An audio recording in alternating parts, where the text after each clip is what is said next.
Hello everyone, I'm Colin Graham. I'm the animation director on Watch Dogs, and today I'm excited to present to you a vertical slice of the Watch Dogs free roaming experience. So actually, this is not a mission. Everything we're going to showcase today is completely systemic, and we're free to do as we please. We start off in the wards, the low-income district of our interpretation of Chicago. When creating the world of Watch Dogs, we wanted to stay true to the city and give a unique flavor to each and every neighborhood, not only in terms of the architecture, but also in terms of the people that you'll encounter and what is happening in their day-to-day lives. In the wards, you'll see working-class citizens, rusty cars, gang members, abandoned houses, and low-grade pawn shops. It's really not the kind of place that you're going to want to be alone after dark.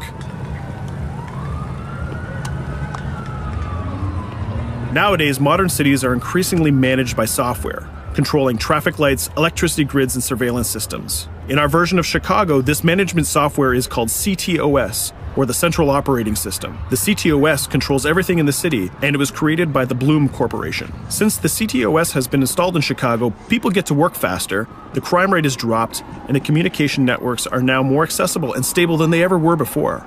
It goes without saying that if everything is connected, somebody able to take over the system would be extremely powerful. At this point in the game, we don't have control over this district's CTOS system. The icons that you see over people's head mean that we cannot hack into their mobile devices at the moment. We need to find the CTOS control center, install a backdoor virus into the system to take control over all of the infrastructure in this district.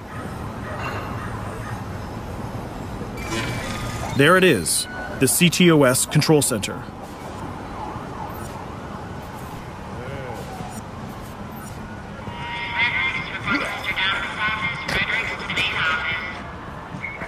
Watch it. You're walking someplace you got no business. It's heavily guarded.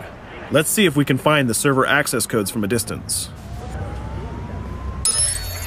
With cameras, we can explore restricted areas without being spotted, tag different guards, and access details on their lives. What the hell is she doing with that weasel motherfucker? It seems that Bloom employees all have a sort of shady past. There it is, the access code to the server room. Unfortunately, we can't access the server via the cameras. We need to sneak inside. One thing that was really important to us when we designed Watch Dogs was to fully support different player styles. Every situation in the game can be tackled the way the player sees fit. In this situation, we can go all out guns blazing, completely stealth without the guards ever seeing us, or we can hack from a distance without ever setting foot inside the restricted area. Let's hack this forklift. Aiden can use the environment to distract and lure guards. Pretty much anything you hack has multiple functions. So, for example, you could use this forklift to access the roof, or you could use it to create cover. Hacking in Watch Dogs is all about player expression. Let's set an improvised explosive device so we can hack it a little bit later.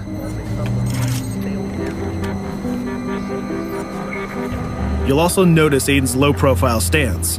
This indicates when the guards are unaware of our presence. We'll try to reach the upper level of the building to see if we can gain a vantage point over our opponents. Everything in the environment can be hacked, so we're going to make some dynamic cover. That's how you spend a day off. Some quality meat. We'll use this forklift to lure the guard towards our IED that we set earlier. Let's see how this plan unfolds. You're working them on.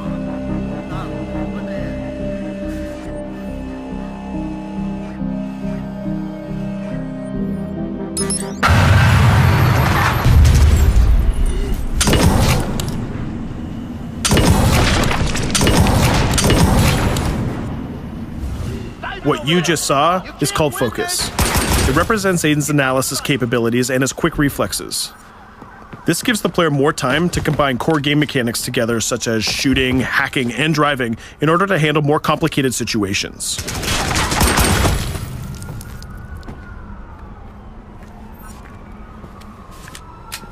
Now we can access that control room.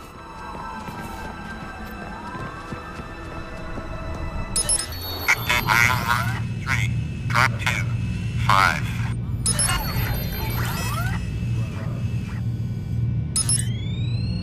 Now we'll be able to hack all of the devices connected to the CTOS within the districts. Thousands of cameras, traffic lights, the electricity grid, and most importantly, all of the citizen information profiles. We can also benefit from the Chicago Police Department Crime Prediction System, which uses facial and pattern recognition to spot potential criminals or potential victims. Since this is a pretty rough neighborhood, I'm pretty sure we're going to stumble on some suspected criminal activity pretty soon. And there it is. The system just pushed an alert of a potential crime.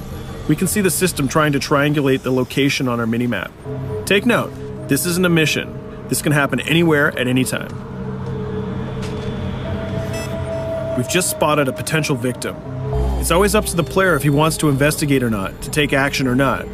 So let's see how this turns out. Yeah, you're right. Could I just...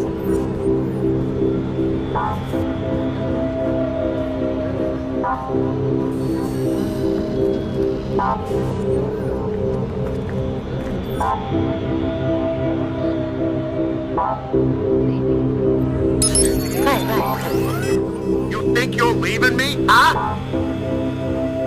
Jesus, I told you to stay away from me! You belong to me now. Get it? You better leave or I'll call the cops! I'll fucking kill you, goddammit. Get off! Yo, that was close. Good thing that we intervened.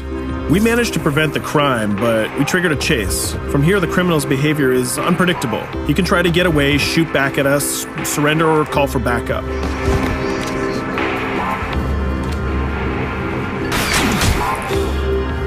It seems like he decided to get away by car. Let's chase him down. In Watch Dogs, we have a wide variety of vehicles. Each one of them has their own unique properties and handling. Let's see how we can use the CTOS to our advantage to neutralize this criminal and leave the cops to deal with him later.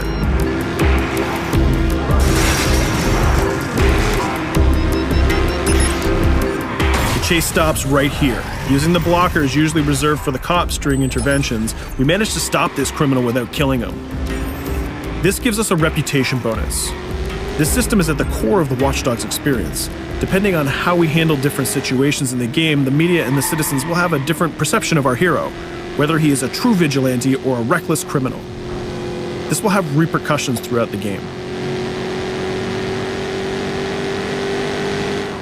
Now, let's head for the Loop, the historical district of Chicago, where you're going to find the most iconic buildings in the city.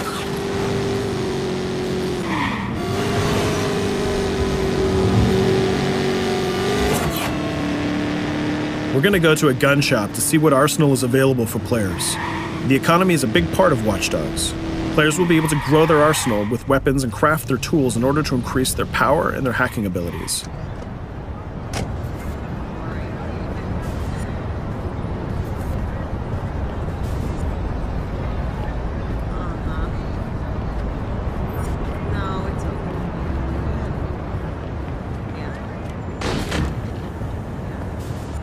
You will find all of the weapons that you would expect in a traditional shooter. Pistols, assault rifles, guns, sniper rifles, and grenade launchers, just to name a few. A lot of bullets were fired in our last encounter with the CTOS guards. Let's stock up on some more ammo. Finding everything.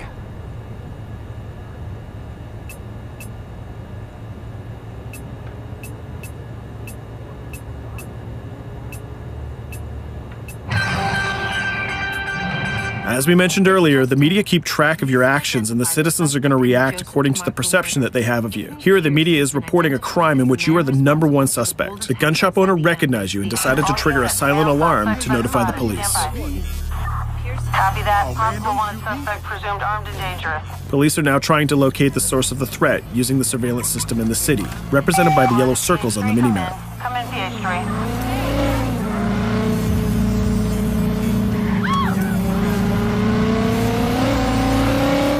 Aiden is able to stall their efforts by hacking into their communication systems while avoiding the scanning areas.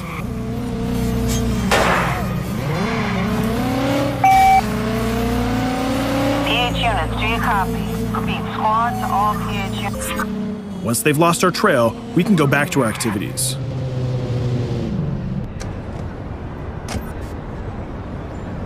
One thing that Bloom did to win over the population of Chicago with the CTOS project was to install free Wi-Fi hotspots throughout the city. Free Wi-Fi is cool, but not very safe with someone like Aiden Pierce around. Hacking into this box is going to give us access to every device that's connected to it. So let's see where that brings us.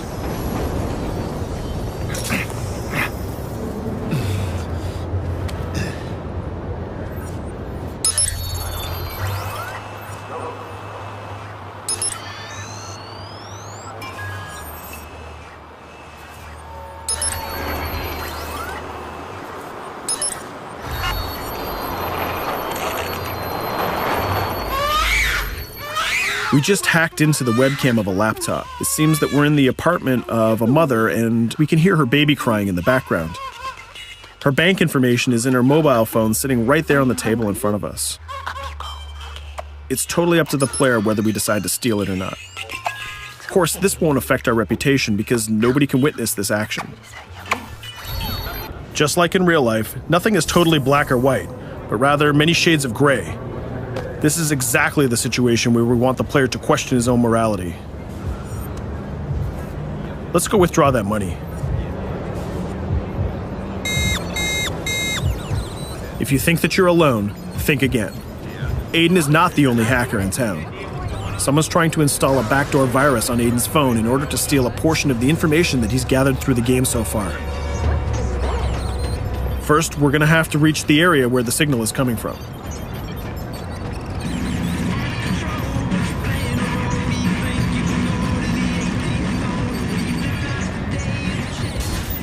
Using our profiler, we're going to try to identify the hacker before the installation finishes.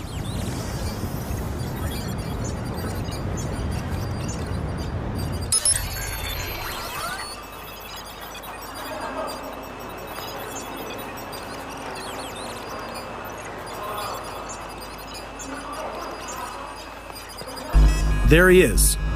In Watch Dogs, things aren't always what they seem to be. This is actually another player that seamlessly came into our single-player experience. Let's not let him get away with this. We're going to teach this guy a lesson.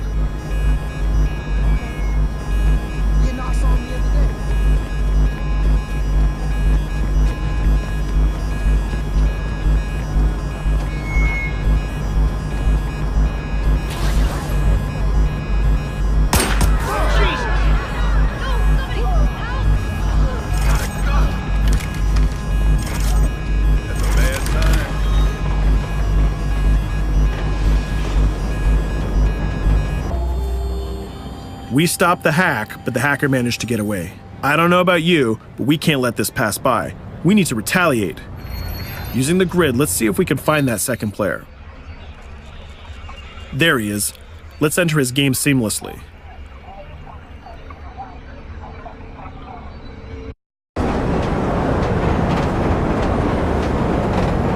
The second player is not yet aware of our presence. If we act carefully, he might think that we're one of the many NPCs in the city.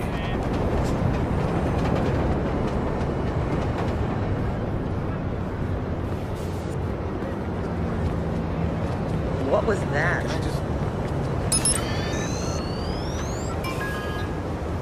So let's find a place to hide and start hacking. What's going on?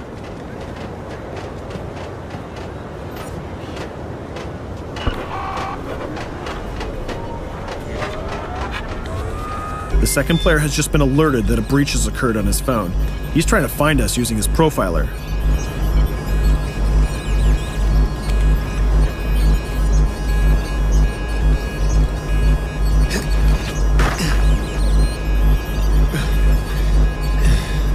He's dangerously close. Let's hide in the car. We're spotted. Let's get out of there.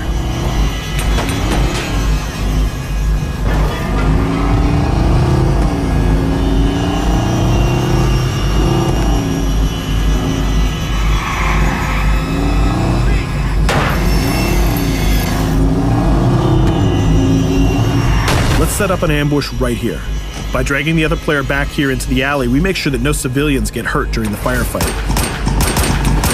We didn't succeed in hacking the second player, but we did get a little bit of revenge.